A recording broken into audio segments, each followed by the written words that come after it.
Hi, this is Gordon with Maximum PC Magazine. As you know, motherboards tend to look the same. I mean, frankly, the colors change, they put a different heatsink on it, but basically most motherboards look the same to people. But I've got a couple new motherboards here I'm going to show you that really try to break out of that mold. The first one is very interesting. This is Asus's new Sabertooth P67 board. Same chipset as other P67 boards, but obviously the big difference is this big piece of plastic, it's not aluminum, that covers the board. Asus calls this the first motherboard with thermal armor. And the idea is you have your heatsink fan on top, and if you don't know this, you're supposed to blow down on the board. So if you blow down on your board, the air will force, it will then channel through this cover and cool all the components. Also very interesting, Asus has even installed a whole bunch of different sensors around the motherboard, and they have an application that comes with this board that they call a thermal radar, so you can sort of see what parts of the motherboard are getting hot or overheating. It's kind of an interesting idea. I really don't know how useful this is. We'll find out. I fired this board up.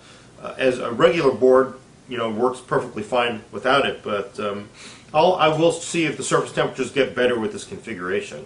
There is a little door here if you want to add if you want to add a fan to your north bridge.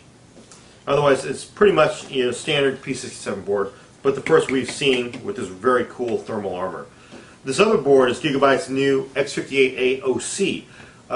We did a video a few weeks ago on Gigabyte's new G1 Assassin line, their G1 line that basically is made for gamers. This is an X58 board made for overclockers. And what Gigabyte's doing, instead of what they've said, is in the past a lot of high-end X58 boards, they basically are made for gamers and overclockers. And a lot of the gamers said, well, we don't need all those high-end overclocking features, just give us a board for gaming. Well, they've said, well, now the overclockers want all these features, can we combine all this into a board? And this is the X58 OC, which you get for overclockers. You get the probes. A lot of overclockers really do need these probes when they're running these things on liquid nitrogen or other exotic cooling methods. This also has additional power for the PCI Express slots. They've also tweaked this board a little bit. So, most boards you'll notice you've got a lot of caps here that you really can't get that close to the socket.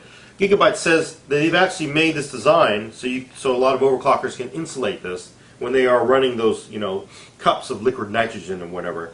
So you can get in there, you can add more insulation to keep the board safe. This board is is really made for overclockers. If you look at the back of this, you get really nothing. There's like 2 USB ports in it. There's no front USB 3. It's a very stripped down board. You also, of course, get all these cool controls. It has this 4G button, which if you push it, instantly overclocks the processor to 4 gigahertz. And a whole bunch of other very much overclocking oriented features. So it'll be interesting how Gigabyte does with this, because MSI and Asus and the other board makers, they pretty much have high-end boards that appeal to gamers and overclockers alike. So Gigabyte's trying to split these into 2 things and to see if it'll work. Well, this is Gordon with Maximum PC Magazine. That's all we have for now. We'll see you next time on MaximumPC.com.